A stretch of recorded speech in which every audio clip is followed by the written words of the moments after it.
Good morning, good afternoon, good evening, good night.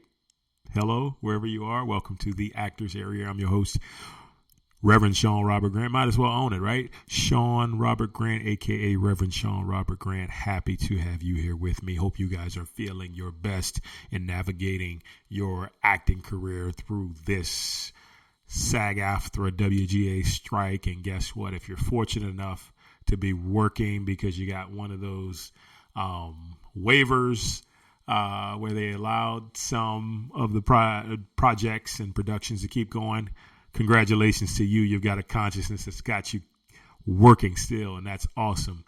As for those that are out there who aren't really working, keep doing your stuff. Keep knowing that everything happens for a reason, and you are right where you need to be. And before you know it, you'll be back to work, and all will be well. And for non-union people, well, you're probably still working as it is, so keep doing your thing. All right, I'm your host, as I said, Sean Robert Grant. And guys, please, if you have any questions for anything at all, I am a wealth of wisdom, of knowledge, and understanding. There's so much out there in the cloud on the internet you can find, or you can write to me at SeanG04@gmail.com, SeanG04@gmail.com, and I will get back to you as soon as I possibly can. So, lovely people, I had such a remarkable response to the last episode that I did, and I'm like, I got tons of these stories, so let me start implementing them and bringing them to the forefront, because I think it's important that actors know, no matter who you are, sometimes you need some motivation along the way, right? No matter who you are, sometimes you need to be let known, someone to let you know that, you're doing a good job. Keep it up, right? And then sometimes you need that swift kick in the ass to really show you when you're messing up. And we got some of those stories as well, too. So, but without further ado, let's get into today's story. All right. So if you know me, you know that I'm an actor, performer. Yes, I've done all that good stuff. I've done some writing as well and producing and all these amazing things. But early on in my career, I used to be a stunt man. Yes, I was a stunt man in the Hollywood scene for, I want to say, about 2-3 years. And I want to tell you, 70% of me loved it. And 30% of me was like, oh, God, I got to get the hell out of here. I got to retire because it's too much. Anywho, I got into stunts because my good friend, God rest his soul, John Bernecker, actually told me, he says, you know what, you're a hell of an athlete and we don't have any black stuntmen in this region, and I think you'd be absolutely great. And so I said, well, sign me up. So I wound up training with him at his gym and getting better at a lot of the things. And, before you know it, I was working on my first production. And it was pretty amazing. Like, you feel the bumps and bruises, much like I did when I was playing football. But it was still really fun to be able to participate in film and television in a way that still allowed me to get involved and be in front of the camera and stuff like that. So this story dates back to, if you know the movie Looper. Okay, Looper stars Bruce Willis, Piper Perabo, Joseph Gordon-Levitt. Man, there's so many other people in that. There were just a ton of Hollywood people in that.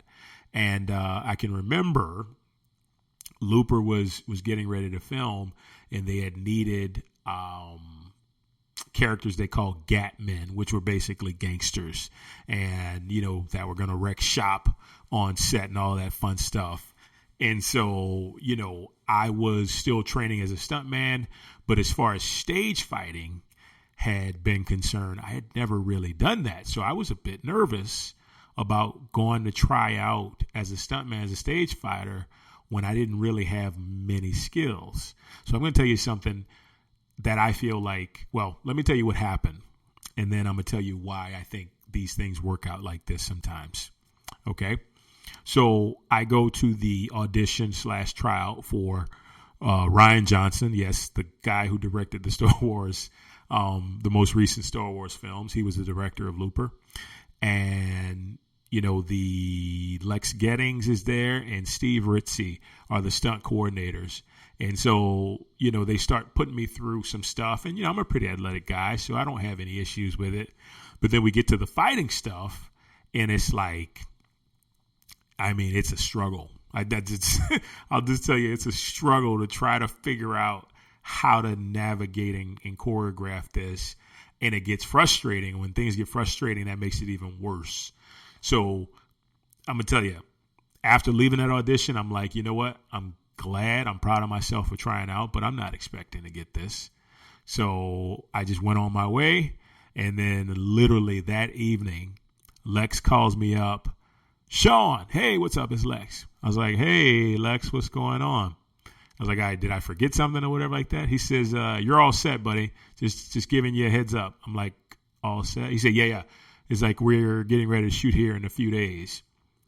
And I was like, what? And so I hung up the phone and I was like over the moon excited because, one, there were like going to be like some of the biggest names in Hollywood in this film. And two, I was going to be a part of it and I was going to be a big part of it. And so what I was going to tell you beforehand is that sometimes in life, the universe, the God that is, the all that is, the divine, decides that it's not going to be your talent that gets you in the door. It is going to be your desire. It's going to be your destiny that gets you in the door. And that's exactly what happened. If you would have saw me fight on this film set, you would have been like, oh my God, what the hell is he doing? But it got me in the door. My desire, I feel, my destiny, my whatever it is, got me in the door. And so up until, I think it was about a week and a half until we got ready to film, I worked and worked and worked as much as I could on my stage fighting.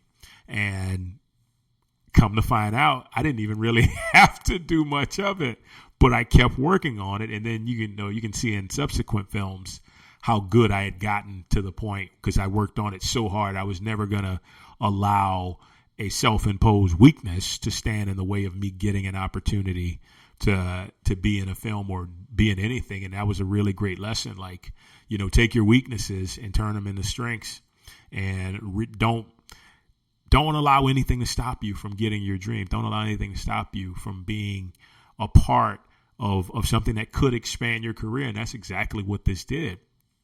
So I train and I'm getting ready, getting in the best shape that I can. And, we're on set first day. We're like literally on the back of Humvees riding around the streets, holding out guns and stuff. And it was like the most fun thing ever. I mean, it was dangerous, but like it was really fun doing that, And I just recall like just having a blast. Like, one of our stunt guys is just going about 40 miles an hour, and I'm just on the back of the truck like a trash man, like a garbage man, holding the handle with a gun in my hand and stuff like that. So it's pretty neat. Then we wind up shooting another day, and that day actually wind up being a slower day because they had mixed up some things and we didn't get a chance to film. So it was a lot of standing around and just talking. And then the next day is the day where the story comes through, which I really want you guys to really kind of get an insight about because, these are the type of things that you need in order to continue to move with your career. Because I'm going to tell you, sometimes your family won't even give you the support you need. Your friends won't give you the support you need. They're like the people closest to you for whatever reason, divine or not, will not give you what you need from an emotional standpoint to keep you going. And that's okay. But it's like, God knows, the universe knows you got to get it from somewhere else. And so we come up on that day and we're filming at a really, really nice theater. And, we got a setup and, everybody's there. It's like, it's the first day I see Bruce Willis and, I speak to him and he says hi, whatever. He has a gym in a gym in a separate trailer that goes on every movie set, which is pretty neat because he's like working out in between. And so anyway, it's a pretty high energy, pretty nervous energy on the day because there's just so much going on. There's so much happening. There's so much unfolding with this film. And we reach a scene where we're doing like a corridor scene. If you see the movie, you can see Bruce has like this machine gun and he's walking through the hallway and he's just blasting away these Gat men as he's walking through the hallway. And so I was in that scene, and that allowed me to work really close with him.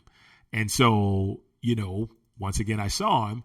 I was like, sir, I want to introduce myself. I didn't get a chance to do it earlier, but I want to introduce myself. I'm Sean. He's like, Sean, how are you? He's like, I remember seeing you earlier and stuff like that. And it's just small talk.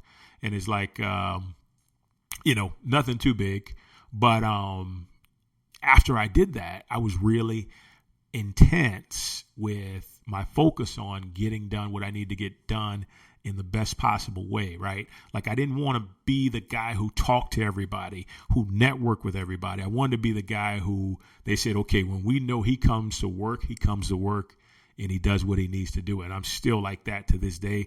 I'm a little bit more relaxed, a lot more relaxed, but at the same time, like when I'm focused and I'm in it, I'm in it. And so we work for hours, right?